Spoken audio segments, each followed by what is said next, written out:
First off, re-offered by Florida's new staff a couple of weeks ago. So, What was that conversation like? How would you describe that? it's awesome. Me and Coach Bateman go back. He was at UNC. He's a big family guy, so I always loved him going on my UNC visits. But now that he is at Florida, like I said, he's a great family guy and he loves his recruits. So he re-offered me, and of course told me about Florida a little bit. He just came in there and told me about it. He was like, "That's the place to be." What's your first impression of Coach Napier and his staff and what that's looking like right now? Oh man, this staff is loaded. They got a lot of good guys there. I followed all of them on Twitter. They're pretty good, man. Yeah. I like the staff so far. Okay.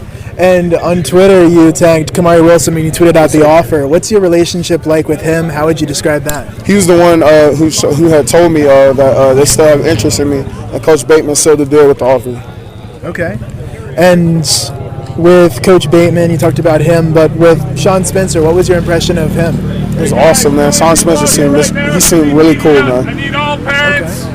All right, and Guys, in terms of your leaderboard, are you still formulating it, or what does that look like now? Still formulating it.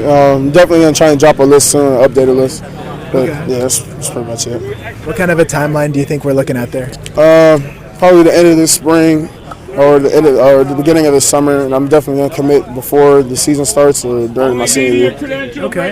And when you look at your visit schedule, what are some visits you've got planned, official, unofficial? What's up next? Well, I'm definitely taking official to Georgia and probably Michigan and Clemson, but that's further down the road. The unofficials I'm taking coming up are Tennessee March 5th, Georgia March 25th, and Clemson to be determined in April. Awesome. Okay, and when you break down your game, how would you describe your style of play? Well, I'm just a big guy in the middle who's aggressive, just trying to get off the ball and beat the man in front of me.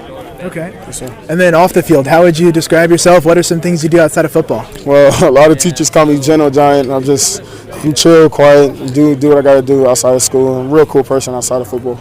Okay. Yes, sir. What would you say is a hidden talent you have or something outside of football you're really good at?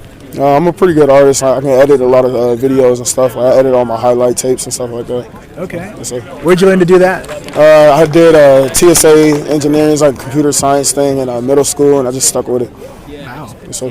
What got you into that? Like, what pushed you that way? Well, my mom's a businesswoman. She owns her own tax business, so she was always like, and she's a graphic designer, so she always had me like touching and moving around with stuff, different stuff when I was little. So I just chose to stick with it. That's cool. Okay. What's a project that you've done in that arena that you're really proud of or something that you've enjoyed? Well, I have made a highlight reel, put some effects in it, beat drops and stuff like that. So I'm pretty good at those. That's one of my good ones. Awesome. Yes, sir. All right. Thank you for your time. Yes, sir. No problem. Great to meet you.